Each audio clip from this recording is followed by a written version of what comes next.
UCLA. UCLA. Fight, fight, fight.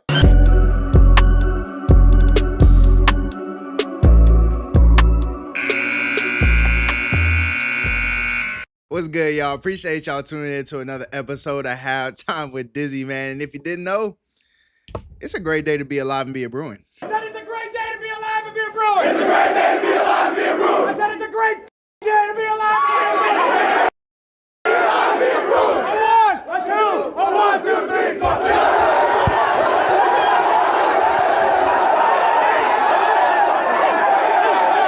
Again, appreciate y'all tuning in. I know what you're thinking, man. Is he going to talk UCLA the whole hour? Nah. You know what I'm saying? The outfit's enough. You know, you saw the intro. That was enough. I'm just going to say this real quick about the UCLA Bruins.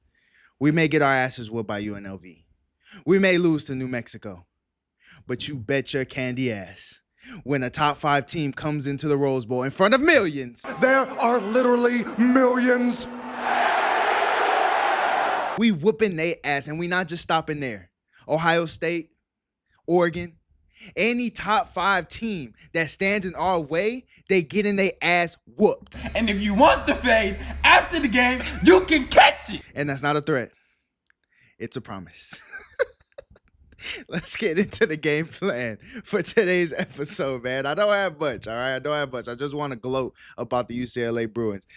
Halftime headlines is just a top 5 today. Top 5 difference makers in the NFL. We got No Huddle. We got Flag on the play. He's Diffie. Some predictions. And, of course, the halftime speech to wrap it all up, man. Like I said, I ain't going to talk much about the Bruins. I'm just going, you know what I'm saying? I'm just going to make sure that it's represented. But something else that I'm not going to talk about. My Bishop and my Lancers. Shit. It was a rough weekend. All right. It was a rough weekend. And I just want to say this real quick. I'm walking out of the game. I left the fourth quarter hadn't ended yet, and I left. I was like, I'm done with this shit. It was all the way at Chaminade. I had to be up early the next day for work. I was like, yeah, let me beat the traffic.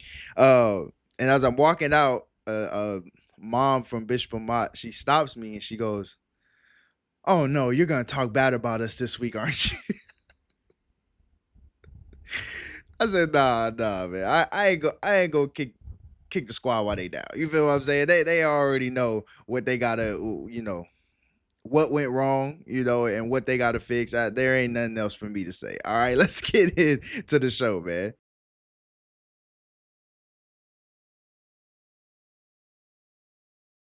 Like I said, halftime headlines today is just a top 5. Top 5. If you got a problem, take it up with my butt. He's the only one that gives a crap. And today, the top 5 is NFL difference makers, man. Guys that are making a big impact and a big difference for their team through 5 weeks, man. Here's my top 5. Starting with number 5, you may be surprised by this one. Dak Prescott. Hey. The brother's playing well. He's playing really well. He's second in passing yards, top 3 in passing touchdowns, only has a couple of interceptions. The Cowboys are sitting at 2-1. And without Dak, they'd probably be sitting at 0-5 if we being real. When you take into account that there's no Michael Parsons, CeeDee Lamb is hurt, and he's still putting up great numbers, elite numbers, if we being real, because he's in top 3 in a lot of categories. He's playing MVP caliber football. Again, I personally wouldn't pick him to be MVP right now because of their record. And I think that at the end of the year, they're not going to have a great record, in my opinion. So, again, he's going to be like Joe Burrow was last year. He's going to have crazy numbers that makes people say, hey, if they're making a late playoff push, he should be in the MVP conversation. But ultimately, I personally don't think he'll end up winning it or should be in that conversation if his team is not a playoff contender. But nevertheless, he's playing very well right now. And if they didn't have him, I don't think they would be where they are right now, even though where they are right now is kind of average. I don't know if they would be there. I don't know if they would be battling the Packers in overtime and stuff like that if it weren't for the way Dak Prescott's playing right now. Moving on to number 4 on the list. Davante Adams, wide receiver for the Los Angeles Rams. Just seeing the fact that not only is it him getting off, but it's the way he's getting other people open. I was watching their game last week when they played the Niners. It was a tough loss, but just seeing the ways that he is getting so much attention and grabbing defenders' attention to get other people open, Kyron Williams and Puka Nacua, guys like that, to get them open is just you can tell how big of a difference he makes on that offense and the impact that he has. And it's funny because usually when you see a veteran trade or a veteran move for a wide receiver that a team makes, it's usually a guy that's not going to make that big a difference. He's going to give you a couple of good games here and there and make you say, oh, Unc still got it. You know what I'm saying? Like Stephon Diggs had this past weekend. But they're not going to do nothing crazy. But Devontae can still give you 1,000 yards in the season. He is that elite of a route runner, that elite of a football player. And I think he's making a big impact for the Los Angeles Rams right now. Moving on to number 3 on the list, Jaden Daniels, quarterback, Washington Commanders. I went to this game this past weekend when they played at SoFi against the Chargers, and they don't have much offensively. They don't have much of a run game. Ja'Cory got off, but Terry McLaurin's out right now, so you only really have Debo. McCaffrey stepped up a little bit, but to see how pedestrian this offense was with Mariota under center, with the backup under center, and then all of a sudden to see Washington look as good as they did this past weekend with Jaden Daniels back, it just shows how much of a difference maker he is and how impactful he is. Easily a top 10 quarterback in the league, and he proved that yet again this past weekend against the Chargers. Let's move on to number 2. My pick for Offensive Rookie of the Year, Emeka Egbuka. He is that is pretty high up, but I think it's warranted, man. The fact that he is a rookie stepping up when his team needs him most. Mike Evans has been banged up. Chris Godwin has been in and out of the lineup. And Egbuka has stepped up and is a big reason why Baker Mayfield is looking like an MVP candidate. To me, he's the MVP of the league right now through 5 weeks, considering how well his team, the Buccaneers, have been doing. Again, Mike Evans has been in and out of the lineup, Godwin, Wirfs, Bucky Irvin was out this past weekend, and yet Baker Mayfield is still thriving. And a big reason of that is because of his rookie receiver, Egbuka. And when you look around the league at other rookie wide receivers, you can't find one that's doing it like Egbuka right now. Matthew Golden isn't, T-Mac isn't, guys aren't doing it like Emeka Egbuka is right now. And like I said, he's stepping up as a rookie, and that only puts his ceiling even higher for the rest of his career. So he's definitely up there when it comes to difference makers around the league. Lastly, it's number 1. It's number 1 on the list. Special teams. I know you probably ain't think I was going to go there, but I am. Special teams, man, the amount of block kicks, the amount of kickoff returns and things like that, man, it's just going to show how important special teams is. These are the difference between wins and losses when we talk about the blocked field goals and the kick returns.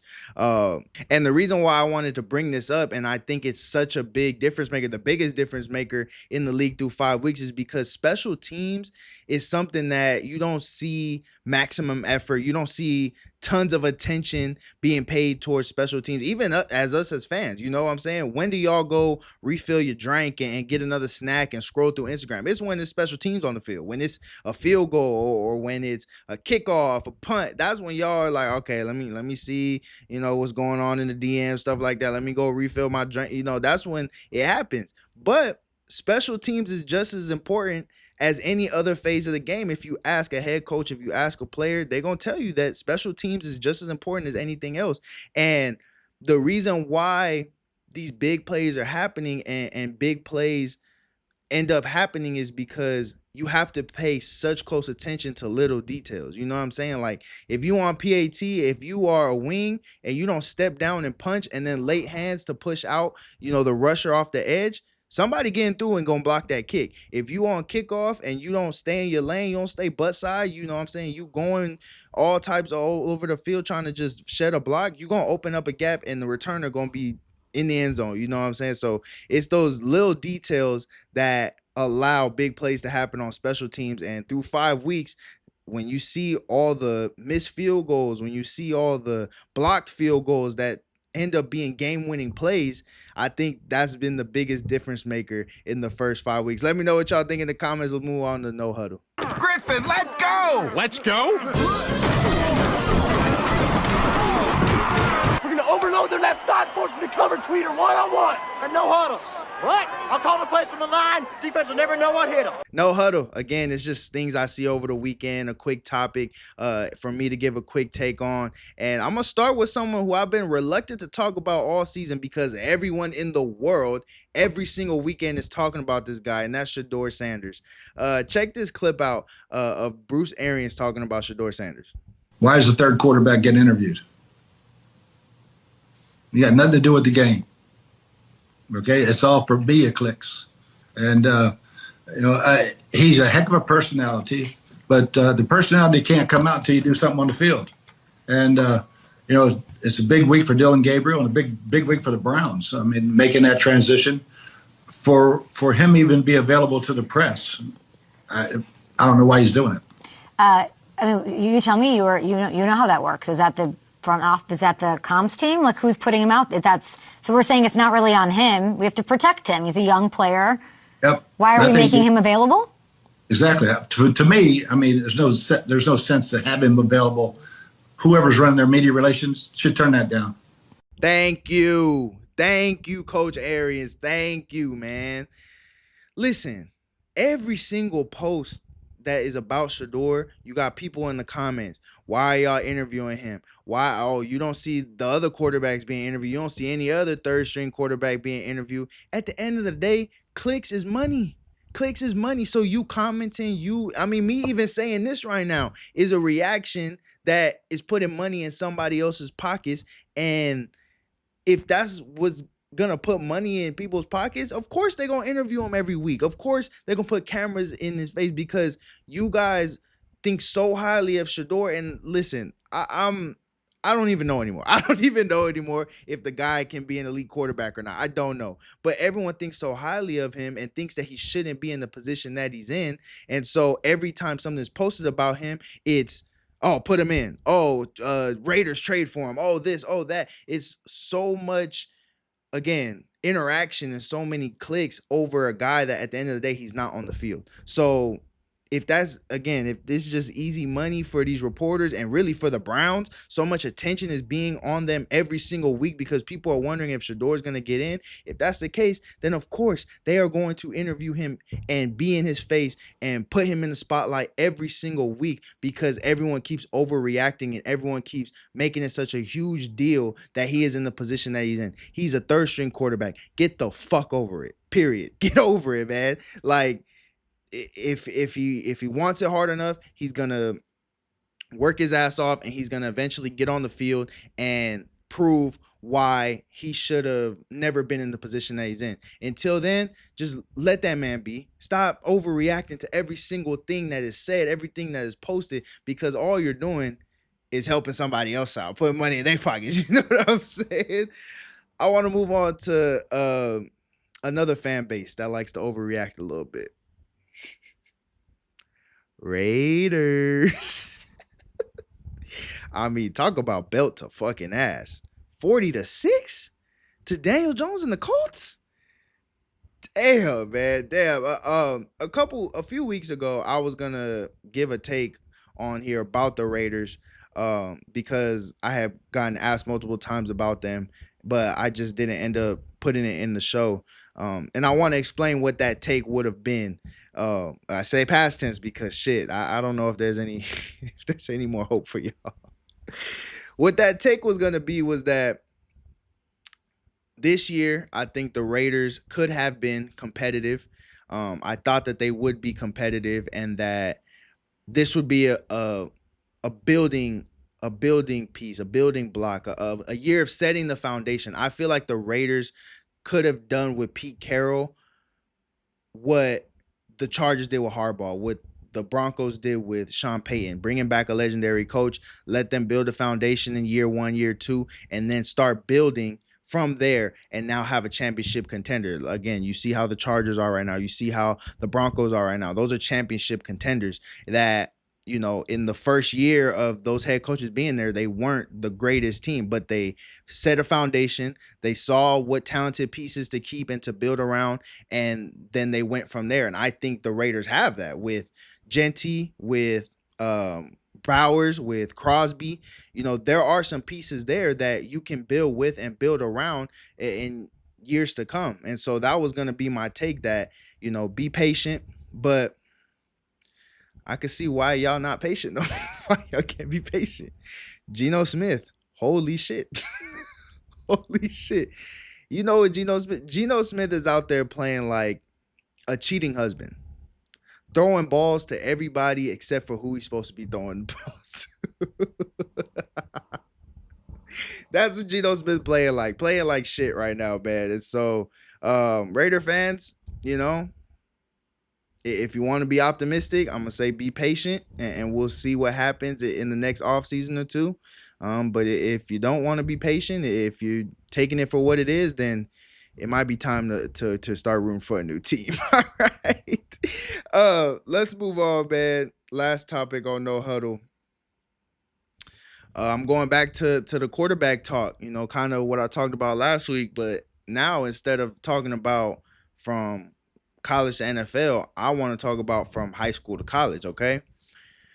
Let's take a look at the 2023 recruiting class, who the top 5 quarterbacks were. You see it right here. Arch Manning, Nico Iamalo, Dante Moore, Jackson Arnold, Malachi Nelson, right? I want to say this, man. First of all, the first thing that I noticed is that Arch is the only one still at the school that he committed to and went to as a freshman.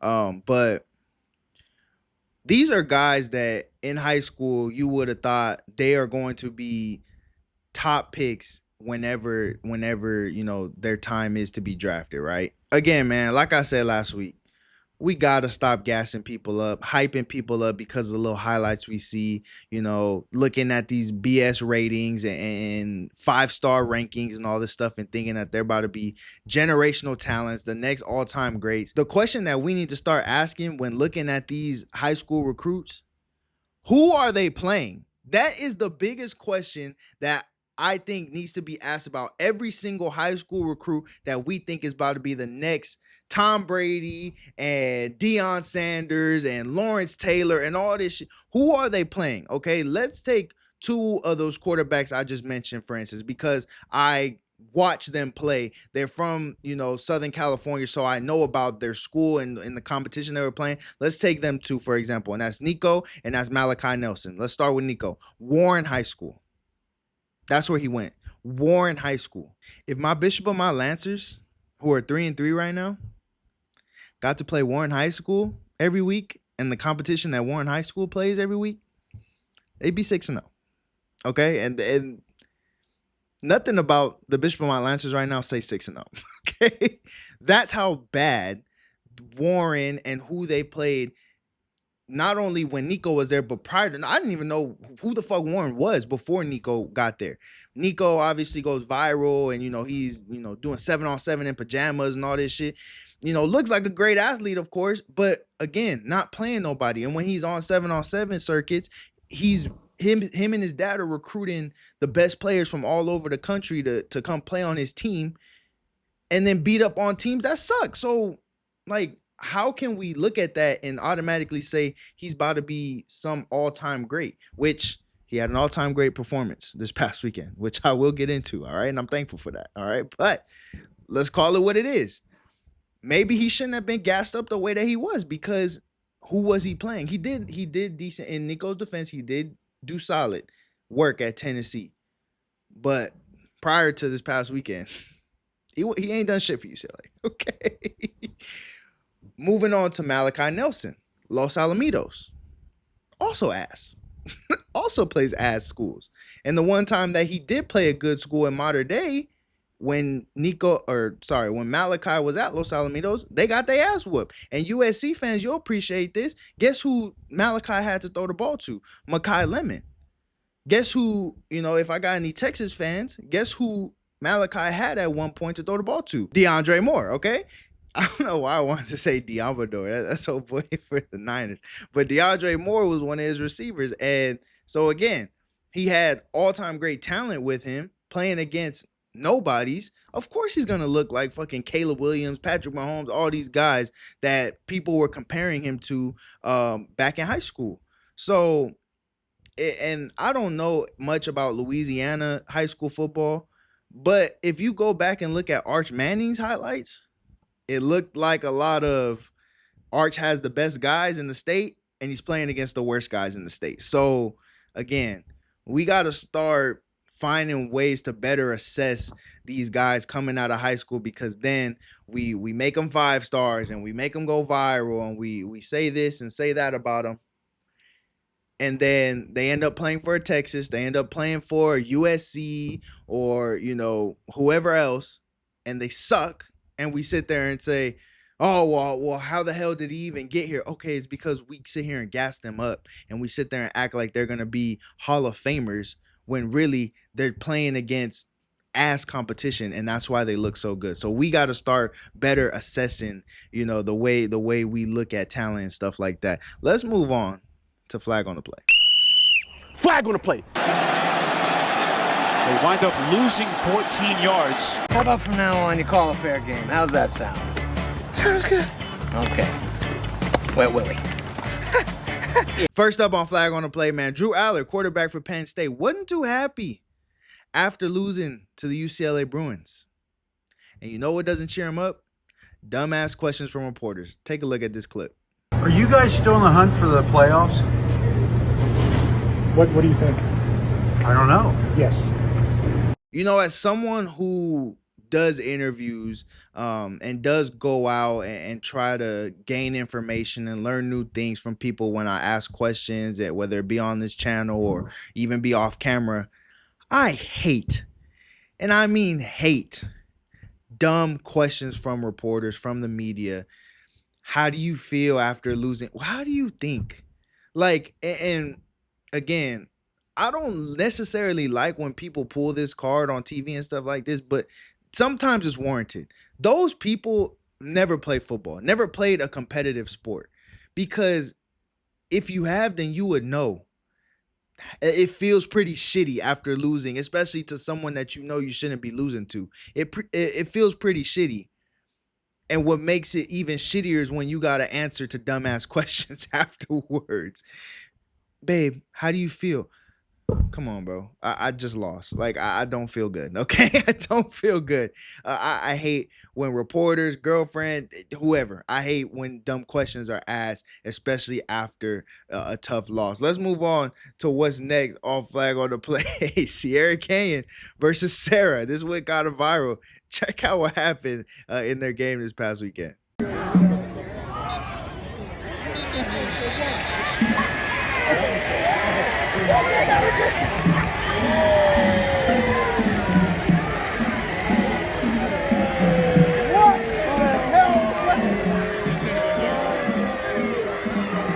Now, the immediate reaction from a lot of people on social media was that this was classless and Sierra Canyon should be ashamed of themselves and all this stuff.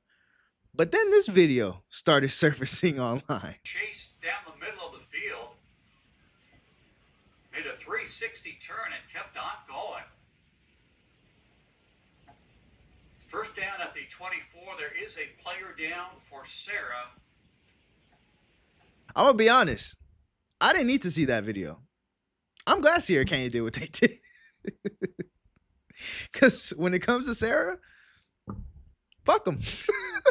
I don't like those guys. I don't like them. I didn't like them in high school. I don't like them now. They tend to, think they're the best and think that they're the most talented guys on earth, which they tend to have a lot of talent every year. Don't get me wrong. But then once they start losing, once things start, to not go their way, then all of a sudden they get mad. They do dirty shit all the time. So I'm glad that they got a little bit of a taste of their own medicine. I'm glad that Sierra Canyon rubbed it in their face a little bit. The whole faking injury shit, bro, that's soft, bro. I hate that. I don't like that. If you don't know how to handle no huddle or how to handle a certain look or whatever it is, then that's something y'all just got to work on and should have worked on prior to the game. But instead, you're going to try to fake injuries and do a bunch of BS to try to get out of it, and then be mad when the team whoops your ass and then mocks you about it later on. Shout out to Sierra Canyon. Even though you on the schedule for Bishop Amat later in the year, good shit. All right, good shit. Let's move on to the last clip of Flag on the Play. Listen to this. Congratulate them. They're now the new face of Ozempic.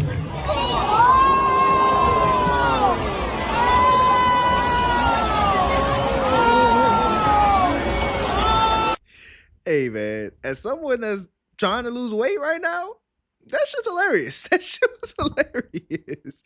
In this cancel culture, obviously, he got to issue an apology and everybody is calling for him to be fired, but that shit was hilarious. Let me know what y'all think about this segment, Flag on the Play. Let's move on to He's Diffie. Wide open man.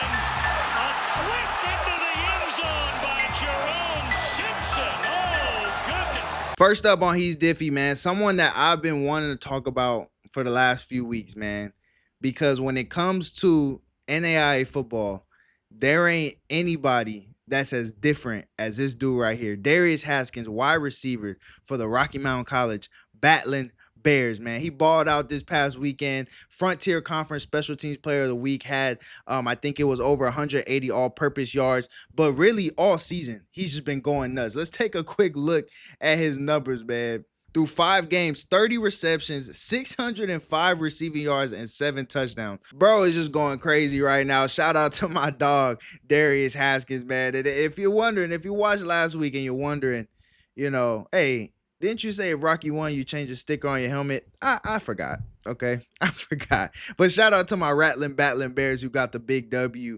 over Valley City State University. I forgot who it was because last week was the first time I heard of him. All right, let's move on to who's next on He's Diffie. Jerry Neuheisel, offensive coordinator, UCLA. Might be the best play caller in all of sports. All I know is Oregon's offense didn't look that good against Penn State. No offense has looked as good as UCLA did this past weekend against Penn State, okay? So Jerry Neuheisel, in his debut as offensive coordinator, he was most certainly different. And lastly, on He's Diffie, Nico Iamalavalala. 5 total touchdowns. Legacy game. I said before the game, I was in the office, and I said, Nico, legacy game. And that it was. You balled. You delivered. And we knocked off Penn State. UCLA. UCLA. Fight, fight, fight. That's who I got for He's Diffie this week. Let's move on to some predictions. One thing.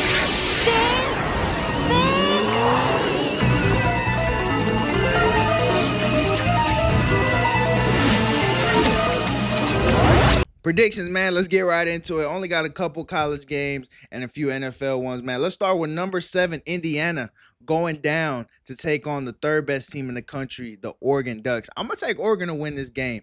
I think Dan Lanning's got his team dialed and got his team rolling right now. And it's hard to see anyone really knocking them off at this point. Dante Moore looks really good. Like I said, this offense is rolling. Defense is looking solid. And they're a top 3 team for a reason. I don't know if Kurt Signetti can really pull anything out to get this win on the road. That stadium's going to be loud. It's going to be popping. Oregon's probably going to be wearing some diabolical shit in terms of their uniforms, and I think they'll get the dub, man. Moving on, the Red River rivalry. Number 6, Oklahoma, going down to take on Texas. I got Oklahoma, man. It's not certain whether or not John Mateer will be back. But either way, I think the way that this D-line for Oklahoma plays, the defense as a whole, how relentless they are, This dude Blaylock, true freshman running back for Oklahoma. Isaiah Santana. That dude's nice at the wide receiver position, kind of a sleeper around the country in terms of wide receivers. Whoever's under center, I think that they'll do just fine. And at the end of the day, I think this defense will be too much for Arch Manning. Give me Oklahoma to win on the road. Next up, let's move on to the NFL. Now, Raider fans. I know it was some tough love earlier. So some constructive criticism. But y'all should win this week. All right? I'm going to take the Raiders to beat the Titans at home, okay?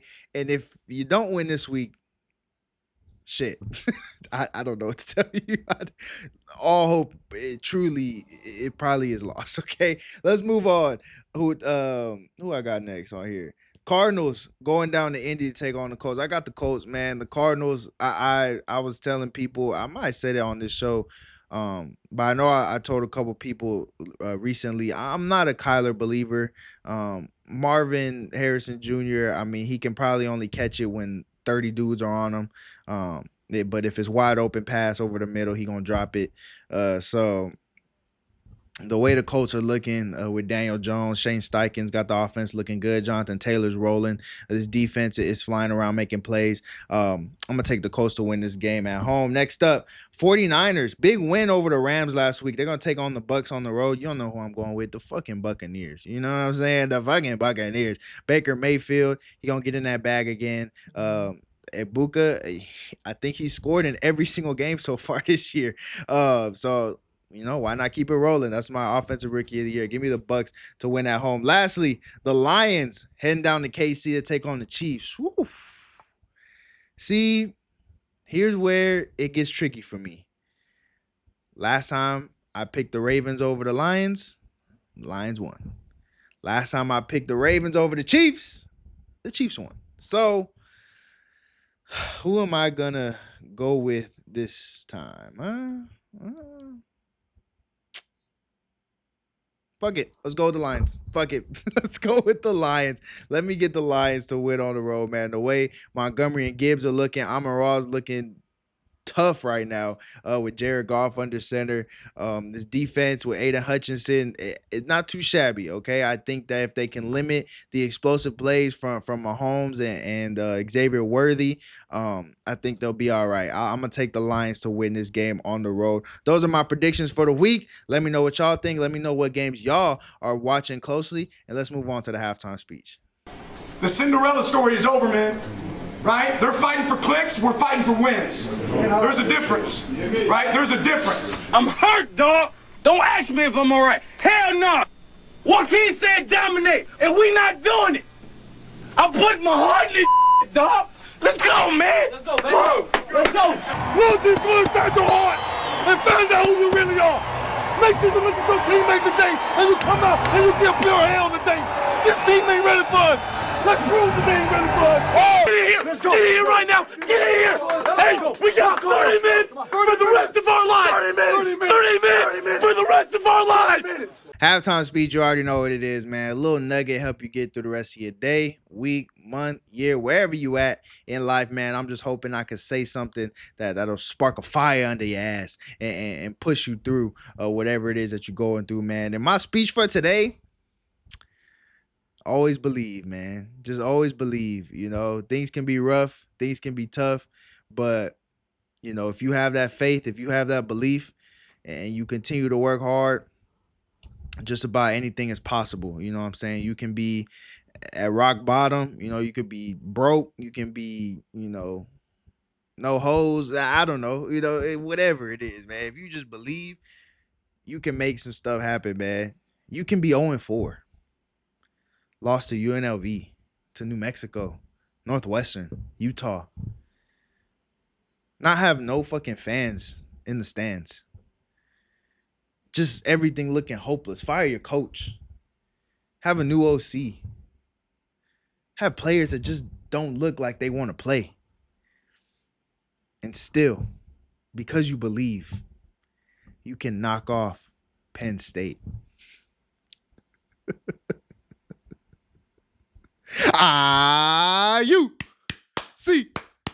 UCLA. UCLA, fight, fight, fight. That's all I got, man. That's all I got, man. Appreciate y'all tuning in again. 350 subscribers. I'm doing the giveaway, so please, please, please continue to share the content.